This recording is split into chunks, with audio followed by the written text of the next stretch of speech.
Ini kurang lebih gambaran tentang masalah manaqibnya. Setengah pertemuan alhamdulillah sudah kita bahas tentang siapa dia, bagaimana masuk Islamnya, kemudian juga apa kiprah-kiprahnya, dan kita sudah sebutkan juga bagian tentang masalah poin-poin dasar keutamaan beliau. Kita akan masuk sekarang setengah bahasannya yang tersisa dengan pelajaran yang bisa diambil dari tokoh kita ini.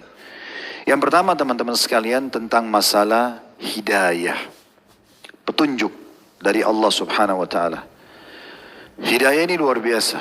Semua orang di antara kita, teman-teman sekalian, membutuhkan hidayah. Tidak ada satupun di antara kita yang tidak membutuhkan hidayah. Oleh karena itu, Allah Subhanahu wa Ta'ala mewajibkan di sholat wajib untuk membaca Al-Fatihah dan selalu terulang ihdinas siratal mustaqim. Tunjukkan kami jalan yang lurus. Selalu kita ulang-ulangi. Di sholat sunnah juga diulang-ulangi. Bahkan kalau tidak membaca Al-Fatihah, sholatnya tidak sah. Itu sudah disepakati oleh umumnya ulama muslimin. Ibnu Taimiyah rahimahullah berkata, seorang hamba senantiasa kebutuhannya sangat mendesak terhadap kandungan doa dalam ayat ihdinas siratal mustaqim ini. Karena sungguhnya tidak ada keselamatan dari siksa neraka dan pencapaian kebahagiaan yang abadi di surga kecuali dengan hidayah dari Allah Subhanahu wa Ta'ala atau petunjuk dari Allah. Maka barang siapa yang tidak mendapat hidayah, berarti dia termasuk orang-orang yang dimurkahi oleh Allah. Di sini dalam lanjutannya ihdinas siratal mustaqim siratal ladzina an'amta 'alaihim, lalu dikatakan ghairil maghdubi 'alaihim. Bukan orang-orang yang kau murkahi ya Allah, maka dia bisa seperti orang itu kalau tidak dapat hidayah. Maksudnya orang-orang Yahudi yang dimurkahi, mereka jauh dari petunjuk, dan juga orang-orang yang dhalin, sesat, yang dimaksud adalah orang-orang Nasrani. Oleh Ibnu Qayyim mengatakan lebih rinci lagi tentang masalah potongan ihdinas siratal mustaqim. Kenapa seorang muslim harus selalu mengulang-ulangi berikan kami petunjuk, padahal dia sudah dapat petunjuk. Kayak kita sekarang sudah muslim, kenapa harus selalu kita ulangi ihdinas siratal mustaqim, tunjukkan kami jalan yang lurus. Kata Ibnu Qayyim rahimahullah, karena seorang hamba sangat membutuhkan hidayah di setiap waktu dan tarikan nafasnya, dalam semua perbuatan dilakukan maupun yang ditinggalkannya. Baik yang dia mau kerjakan dari ketaatan atau yang dia tinggalkan dari dosa-dosa, dia butuh petunjuk. Karena hamba tersebut berada dalam beberapa perkara yang dia tidak bisa lepas darinya. Kata Ibnu Qayyim, yang pertama, perkara-perkara yang dilakukan dengan cara yang tidak sesuai dengan petunjuk Allah. Karena kebodohannya, maka dia butuh untuk memohon hidayah Allah kepada kebenaran dalam perkara-perkara tersebut. Ini kata Ibnu Qayyim rahimahullah. Kenapa kita harus mengatakan ihdinas siratal mustaqim? Bisa saja yang dia lakukan, yang dia anggap benar pada sebenarnya salah, tidak sesuai dengan petunjuk yang Allah inginkan, maka dia bisa berdosa. Maka dia butuh hidayah di situ. Atau dia mengetahui hidayah atau kebenaran dalam perkara-perkara tersebut, akan tapi dia mengerjakan dengan cara yang tidak sesuai hidayah itu secara sengaja. Misalnya meninggalkan rukunnya dari ibadah tersebut, maka dia butuh taubat dari kesalahan tersebut, dan ini sendiri butuh hidayah. Untuk taubat dari kesalahan butuh hidayah. Atau perkara-perkara yang dia tidak mengetahui sisi kebenarannya, baik dari ilmu dan amal, sehingga luput darinya hidayah untuk mengenal dan mengetahui perkara-perkara tersebut secara benar, serta meniatkan dan mengerjakannya. Atau perkara-perkara yang dia telah mendapat hidayah kebenaran padanya dari satu sisi, tapi tidak dari sisi lain, maka dia butuh kesempurnaan hidayah tersebut. Misalnya gini, kita dapat hidayah keinginan untuk sholat malam, tapi untuk mengerjakan sholat malam itu butuh hidayah lain lagi, petunjuk lain lagi, yaitu tata cara sholatnya. Tata cara sholatnya, kehusyuannya, kesabaran dalam mengerjakan, itu hidayah sendiri. Terus juga, kalaupun sudah kerjakan, kita masih butuh hidayah lagi untuk bisa konsisten menjaga sholat malam. Jadi tidak pernah kita bisa lepas dari hidayah itu. Atau perkara-perkara, kata beliau, yang dia telah mendapat hidayah kebenaran padanya secara asal atau garis besar saja, tapi tidak secara detail, sehingga dia butuh hidayah pada rincian perkara-perkara tersebut. Ya. Babi haram, lalu kemudian hikmah-hikmahnya apa? Ada tambahan petunjuk lagi. Oh ternyata berbahaya buat kesehatan A, B, C, itu juga butuh hidayah sendiri. Atau jalan kebenaran yang dia telah mendapat hidayah kebenaran, tapi dia membutuhkan hidayah lain dalam menempuh jalan tersebut. Karena hidayah atau petunjuk untuk mengetahui suatu jalan berbeda dengan petunjuk untuk menempuh jalan tersebut. Hidayah ingin masuk Islam, kan itu. Tapi bagaimana dia masuk Islam, dia belum tahu. Butuh petunjuk lagi sendiri. Maka dia harus syahadat, dia ketemu sama siapa, dia baca buku apa, dan gitu. Kata beliau, bukankah Anda pernah mendapati seorang yang menjauhi jalan menuju kota tertentu, yaitu jalur ini dan itu, akan tapi dia tidak bisa menempuh jalan tersebut, tidak sampai pada tujuan, karena untuk menempuh perjalanan itu sendiri membutuhkan hidayah atau petunjuk khusus. Contohnya, memilih perjalanan di waktu tertentu dan tidak di waktu yang lain, mengambil persediaan di tempat tertentu dengan kadar yang tertentu, serta singgah di tempat tertentu untuk istirahat dan tidak di tempat lain. Petunjuk untuk menempuh perjalanan ini terkadang diabaikan oleh orang yang telah mengetahui jalan suatu perjalanan, sehingga akibatnya dia pun binasa dan tidak dapat petunjuk. Artinya, teman-teman sekalian, petunjuk ini kita butuhkan setiap saat. Bahkan ada yang sudah kita dapat petunjuk, kita butuh petunjuk tambahan untuk bisa kita konsisten mempertahankan ibadah yang kita kerjakan. Atau kita sudah tahu, dapat petunjuk dosa nih, zina dosa, bohong dosa. Tapi satu waktu kita terjerumus, kita butuh hidayah untuk membuat kita keluar dari perbuatan dosa tersebut. Nah itu semua adalah hidayah-hidayah yang kita butuhkan teman-teman sekalian. Ibnu Katsir juga punya jawaban menarik tentang masalah kenapa kita harus selalu minta petunjuk kepada Allah. Sementara kita sudah muslim, kita sudah tahu kebenaran. Kata beliau, ini semua saya baca terjemahannya saja ya. Jawabannya tidak demikian. Ya, pada saat orang mengatakan, kenapa sih harus minta petunjuk sementara kita sudah muslim? Ya. Maka kata beliau, kalaulah bukan karena kebutuhan seorang mukmin di siang dan malam untuk memohon hidayah, maka Allah tidak akan memerintahkan hal itu kepadanya. Karena sungguhnya seorang hamba di setiap waktu dan keadaan sangat membutuhkan pertolongan Allah Ta'ala untuk menetapkan dan meneguhkan dirinya di atas hidayahnya. Juga membukakan mata hatinya, menambahkan kesempurnaan dan keistiqomahan dirinya di atas hidayahnya atau hidayah Allah. Sungguh seorang hamba tidak memiliki kemampuan memberi hidayah atau keburukan bagi dirinya sendiri kecuali dengan kehendak Allah. Maka Allah Ta'ala membimbingnya untuk selalu memohon kepadanya di setiap waktu untuk menganugerahkan kepadanya pertolongan, keteguhan dan juga taufiknya. Oleh karena itu, orang yang beruntung adalah orang yang diberi taufik oleh Allah Ta'ala untuk selalu memohon kepadanya. Karena Allah Ta'ala telah menjamin pengabulan bagi orang yang berdoa jika dia memohon kepadanya, terutama seseorang yang sangat butuh dan tergantung kepada Allah, dengan bersungguh-sungguh berdoa di waktu malam dan juga di tepi-tepi siang. Hidayah sendiri teman-teman sekalian dibagi menjadi 4 atau ada 4 macam oleh Ibnu Qayyim rahimahullah. Ini di pelajaran pertama yang bisa kita ambil tentang masalah hidayah itu sendiri ya. Yang pertama adalah hidayah ammah atau hidayah umum. Ini petunjuk umum. Allah berikan petunjuk ini kepada siapa saja. Manusia, jin, hewan, tumbuh-tumbuhan petunjuk. Ya, seperti untuk berkembang biak, untuk makan, untuk bertahan hidup, untuk pertahanan diri. Ya, itu semua petunjuk.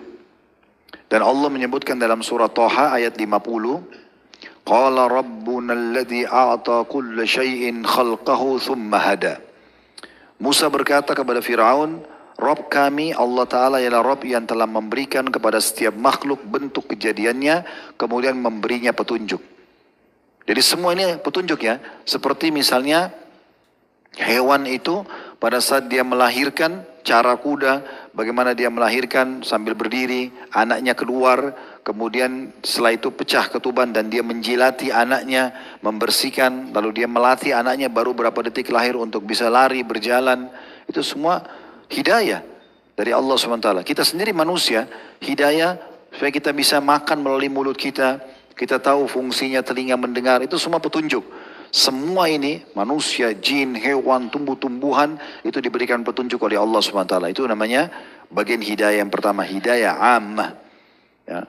Dan itu terjadi pada semuanya, termasuk perintah Allah SWT kepada matahari, petunjuk untuk dia terbit di pagi, terbenam di malam hari, ini semua adalah masuk dalam hidayah ammah. Yang kedua adalah hidayat ad-dilala wal bayan. Ya. Ini petunjuk ya untuk penjelasan dan keterangan, menyampaikan informasi.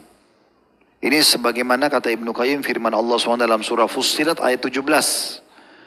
Wa amma thamudu fahadainahum fastahabbul 'ama 'alal huda. Surah Fussilat ayat 17. Adapun kaum Tsamud, kata Allah, ini dikasih perumpamaan. Mereka telah kami beri petunjuk. Datang Nabi Saleh mendakwahi mereka, menyampaikan mereka petunjuk.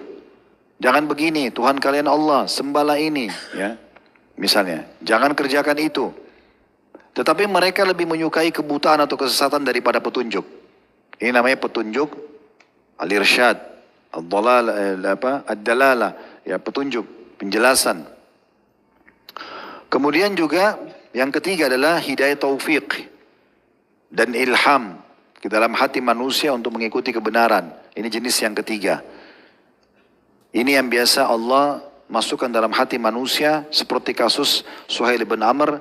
Allah masukkan Islam dalam hatinya, lalu kemudian dia terus mengikuti petunjuk tersebut, ya. Allah mengatakan dalam surah Fatir ayat 8, "Fa inna Allah yudhillu man yasha wa yahdi man yasha, fala tadhhab nafsuka 'alaihim hasarat." Hai Muhammad, sungguhnya Allah menyesatkan siapa yang dikehendakinya dan memberi hidayah atau petunjuk dalam hatinya, diilhamkan kepada siapa yang dikehendakinya. Maka janganlah kamu merasa sedih dengan mereka-mereka yang tidak mendapatkan petunjuk, ya. Juga dalam firman Allah surah An-Nahl ayat 37, "In tahris ala hudahum fa inna Allah la yahdi may yudhil wa ma lahum min nasirin." Kalau kau selalu mau menjaga supaya mereka dapat petunjuk, hai Muhammad, ya, sangat berharap mereka dapat petunjuk, maka sungguhnya Allah tidak akan memberi petunjuk kepada siapapun yang disesatkannya, dan mereka tidak mempunyai penolong. Berarti ini khusus hidayah yang ketiga ini Allah khususkan, hanya Allah pilih hamba-hambanya.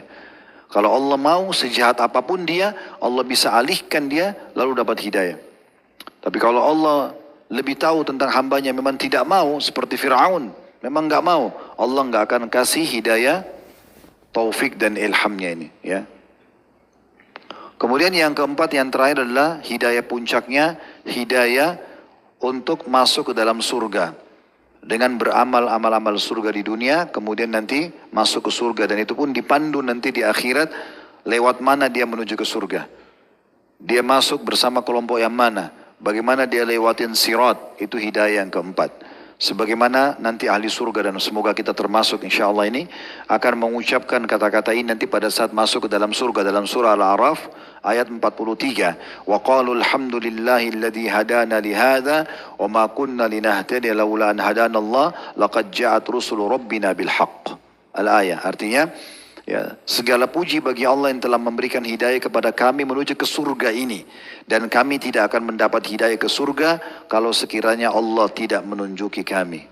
Kalau sekiranya Allah tidak menunjuki kami. Nah, ini bagian pelajaran pertama tentang masalah hidayah. Dan hidayah ini akan bisa kita rasakan setiap saat. Bisa kita rasakan setiap saat, selalu saja kita membutuhkannya sebagaimana tadi sudah kami rincikan. Dan memang kita harus selalu meraih hidayah itu. Dia akan sangat, kata sebagian ulama, hidayah itu lebih halus, ya, daripada halusnya kapas, gitu kan. Dan dia bisa sangat mudah hilang dari seseorang pada saat dia tidak mempedulikannya, ya. Dia tidak bisa seperti misalnya rasa lapar, kalau kita tidak makan maka dia akan makin jadi-jadi. Enggak, kalau hidayah tidak seperti itu. Dia akan melekat pada seseorang yang mau meraihnya. Jadi kayak antum tersentuh ingin sholat, lalu antum berpegang teguh ini sholat nih, lalu antum terus baca keutamaan sholat, antum bertumbuh sama komunitas yang mau sholat. Nah, itu berarti antum mengemas hidayah itu. Di saat itu hidayah akan melekat pada kita.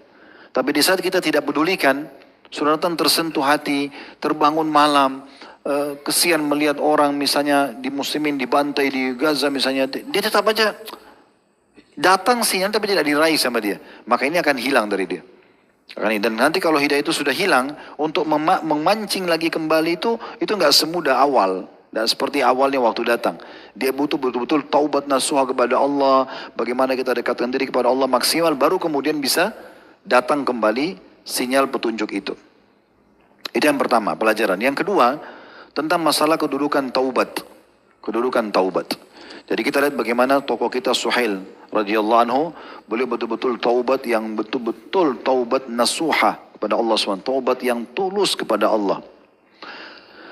Taubat ini teman-teman sekalian, ini kalau bahasa saya ya, dia adalah sebuah hadiah, bonus, solusi selamat dari segala macam cobaan, musibah, penyakit, gangguan-gangguan makhluk. penyebab datangnya rezeki, dan puncaknya tiket ke tempat abadi yang diimpikan setiap orang beriman, yaitu surga. Itu taubat. Ini kalau menurut saya teman-teman, taubat ini betul-betul bonus dari Allah. Jangan antum sia-siakan. 70 tahun seseorang melakukan pelanggaran-pelanggaran sebesar apapun. Kapan Allah berikan dia taufiknya untuk bisa taubat di hari pertama umur 71 tahun, walaupun cuma hitungan detik, maka pastikan dia akan meraih tiket VIP ke surga. Ini luar biasa. Itu kan kisah tentang orang yang membunuh 199 jiwa, masyhur. Dia tidak pernah berbuat kebaikan sebelumnya, nggak pernah. Dia ketemu sama orang abid, ahli ibadah tapi tidak tahu ilmu. Saya sudah bunuh 99. Masih bisa tobat gak?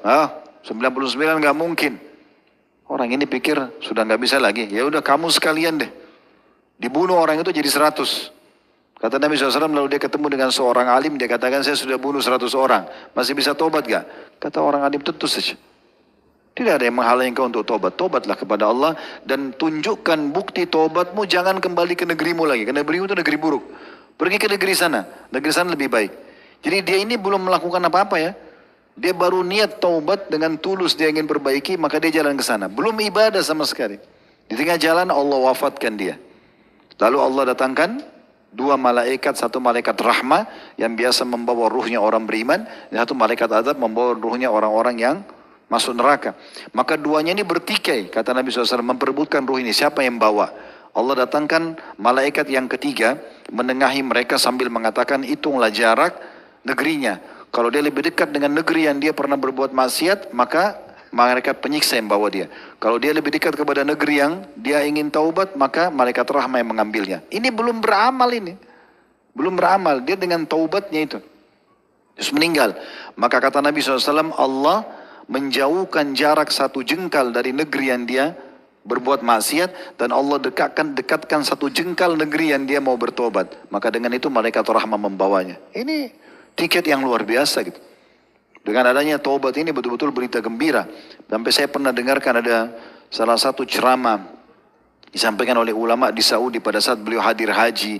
Beliau lihat jemaah haji datang dari seluruh pelosok bumi. Ada yang sudah tua, sudah bungkuk, pakai kursi roda. Beliau sambil netesin air mata sambil mengucapkan begini. Sungguh betul-betul Allah sedang menginginkan kebaikan pada orang-orang ini. Bukankah mereka sebelum datang ke sini banyak dosanya? Allah mudahkan dia bisa berangkat, dikasih kemauan, dikasih uang. Allah datangkan hanya untuk mereka taubat. Bisa saja mereka meninggal setelah ini. Lalu Allah masukkan mereka ke dalam surganya. Itu luar biasa. Ya.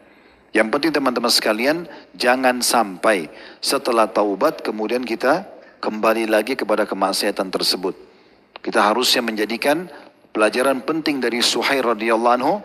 Beliau setelah masuk Islam, beliau dulu buat maksiat banyak, sekarang beliau hijrah, totalitas, lalu kemudian menjadi orang yang baik, sampai beliau kejar yang terbaiknya, itu mati syahid di jalan Allah SWT.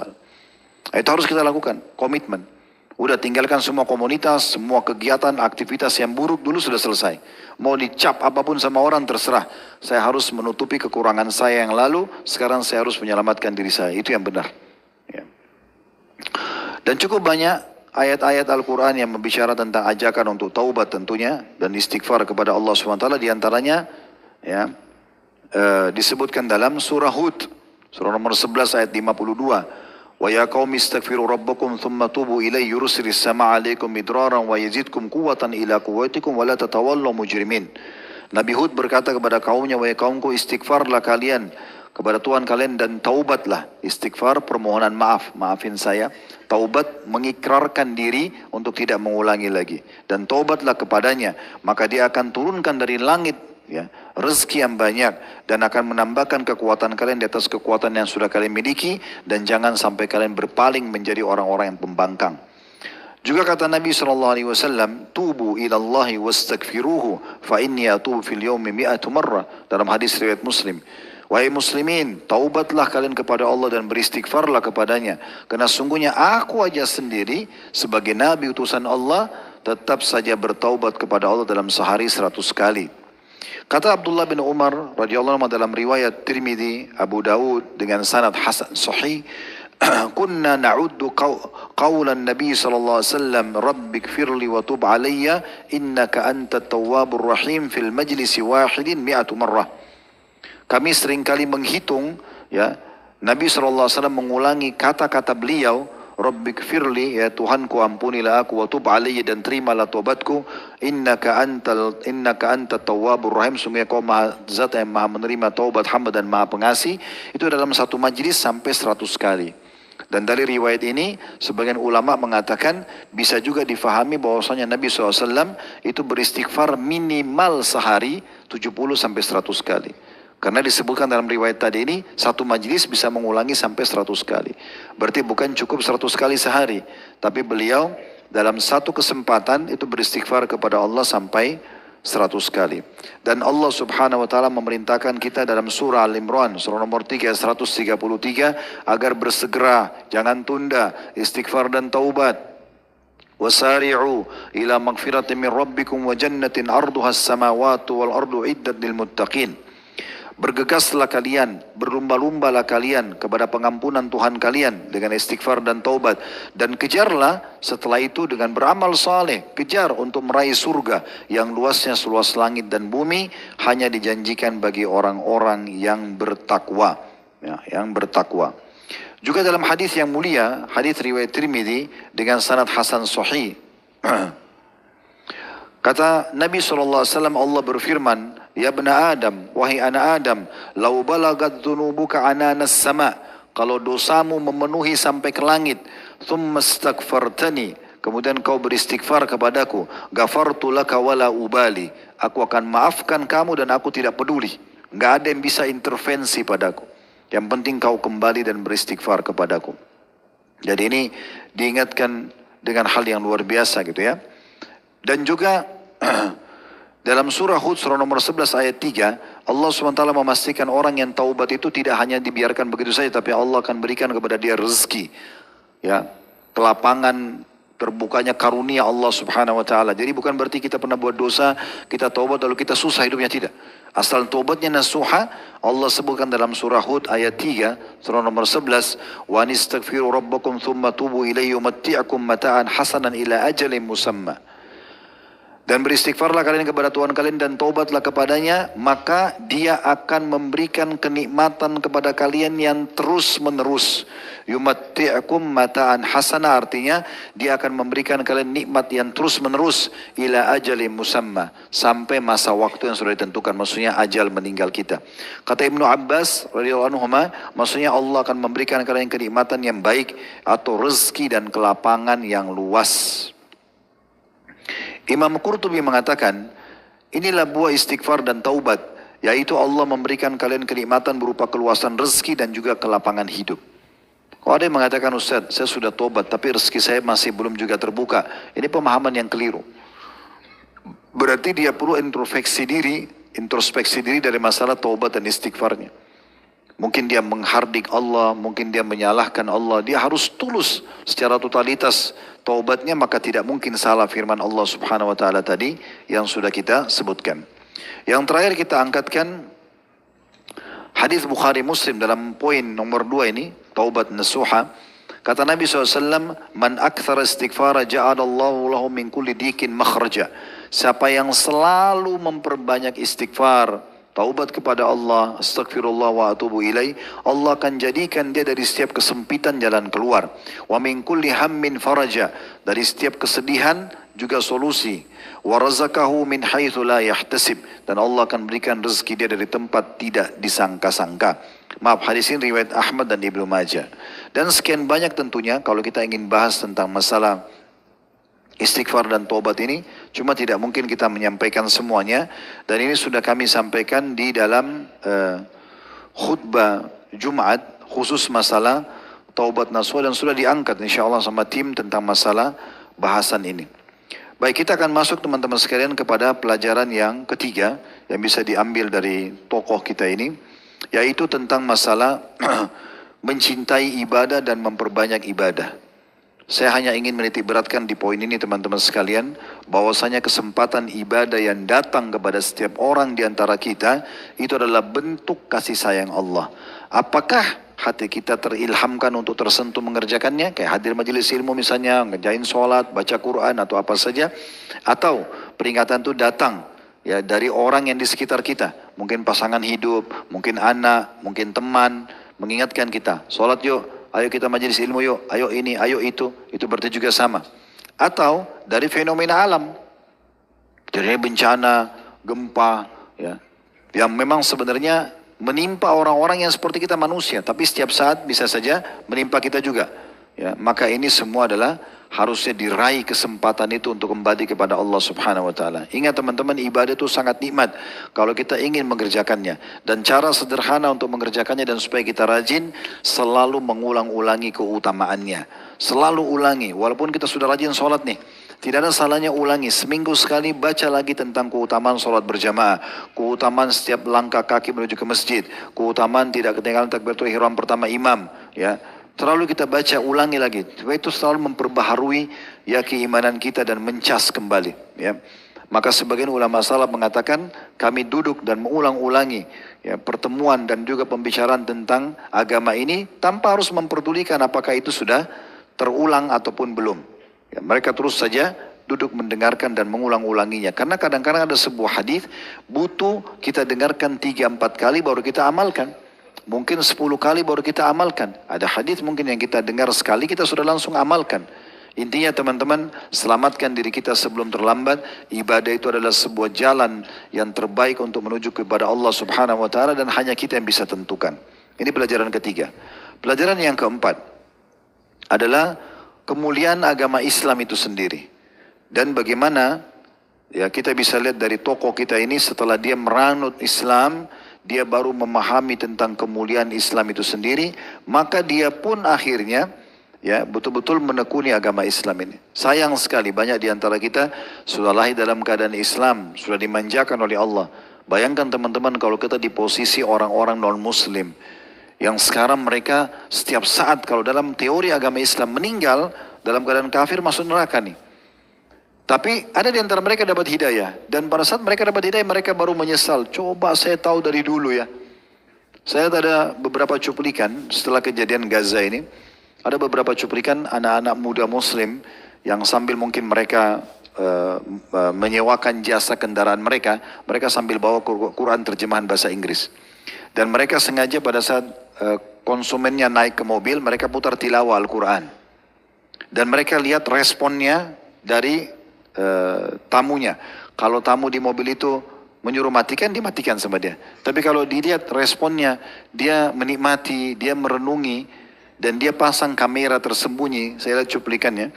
Saya juga tidak tahu siapa yang buat, tapi menurut saya ini bagus, menarik gitu ya. Kemudian dia lihat responnya positif, orang itu coba dengar, renungi. Maka dia lalu ajak ngobrol. Bagaimana pendapat Anda yang Anda dengar? Apakah Anda tahu apa ini? Dia bilang tidak, saya tidak tahu apa ini. Tapi saya seperti tertantang untuk mengetahui lebih jauh. Apa ini? Tolong beritahukan kepada saya. Diskusilah dia. Ini adalah Al-Quran, ini kitabnya orang Islam. Dan luar biasanya dia terkagetkan pada saat orang itu mengatakan, oh ini Al-Quran, saya sudah lama sekali ingin membeli Al-Quran tapi saya belum punya kesempatan. Lalu kemudian diambil Quran terjemahan bahasa Inggris dikasih, ini Al-Quran dari saya. Yang luar biasa teman-teman, mungkin kalau kita dan sama teman-teman sama majelis begini, dia kasih temannya Quran, ini Quran saya baru beli 2, buat kamu 1. Oh ya sudah, terima kasih, jazakallah khair. Kita anggap itu biasa kan, karena bagi kita itu sudah buku pedoman. Tapi ternyata ini beda sekali. Waktu dikasih kepada non-muslim itu dia netesin air mata, dia berterima kasih seperti dikasih mobil mungkin ya. Terima kasih kau kasih kepada saya sudah lama. Padahal sebenarnya dia bisa beli di perpustakaan, di toko buku mana saja. Tapi begitu luar biasanya. Dan ini hidayah yang luar biasa. Sayang teman-teman, kita sudah dalam keadaan Islam, masjid sudah banyak, penceramah sudah banyak, gak mau belajar. Terus sudah depan mata keselamatan. Kalau mereka yang belum masuk Islam ini masih tahapnya harus masuk Islam dulu. Untuk masuk ke surga. Untuk menentukan derajat di surga ini masih butuh amal kan. Kita enggak, sudah Islam, tinggal derajatnya saja dikejar. Kenapa enggak mau kejar derajat tinggi? Waktunya terbatas. Dan sudah pernah saya bahasakan teman-teman, setiap peluang ibadah, kalau luput dari kita sekali saja, maka enggak bisa terulang. Tadi malam kalau ada yang tidak tahajud, dosakah tidak dosa. Tapi tidak akan pernah dia bisa perbaiki, di buku amalnya, nanti tadi malam itu di hari misalnya Jumat malam, dia tidak bisa lagi perbaikin untuk minta, ya Allah kembalikan saya ingin sholat malam supaya dicatat. Udah nggak bisa, luput dari dia. Ada kesempatan besok ada, tapi untuk buku lembaran besok, lembaran kemarin sudah nggak bisa. Maka harus kita selamatkan diri kita. Agama yang Allah turunkan, ini tentang kemuliaan Islam. Ini faedah kita yang keempat ya. Agama yang Allah, yang kita anut ini teman-teman, bukan agama yang baru. Dari dulu, dari Nabi Adam alaihissalam sampai Nabi Muhammad SAW, Islam.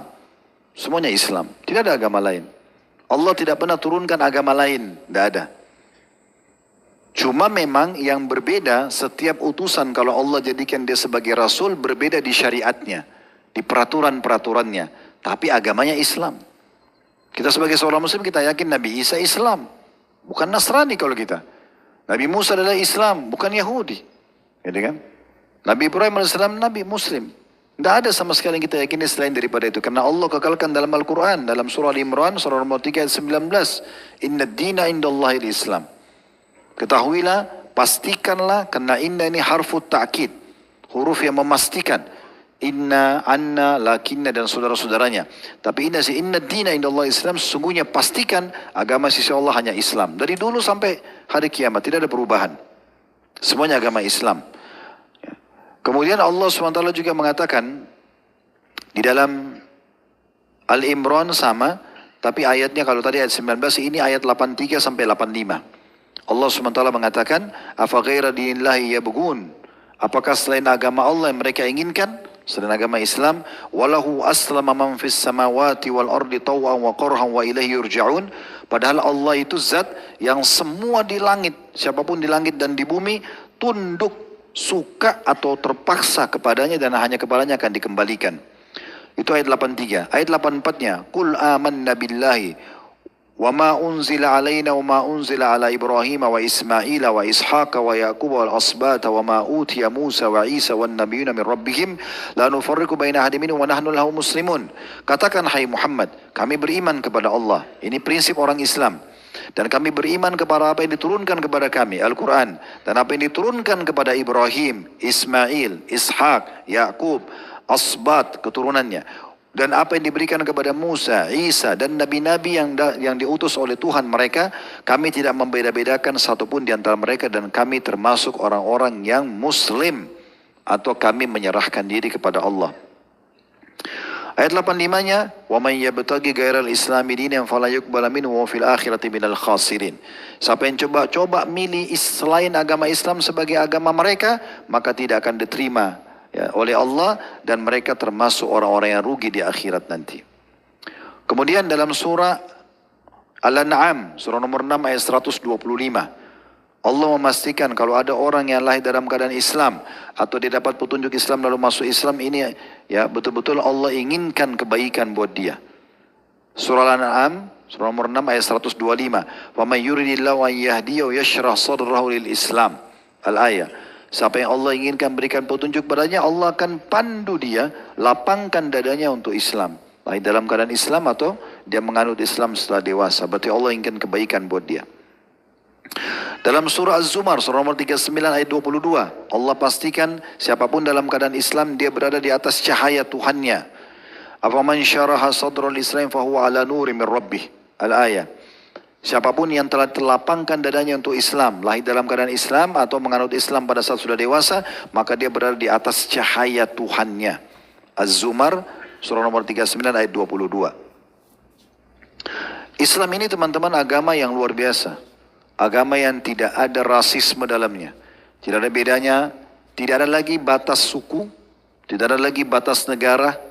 Semua yang syahadat, saudara kita Muslim. Selesai.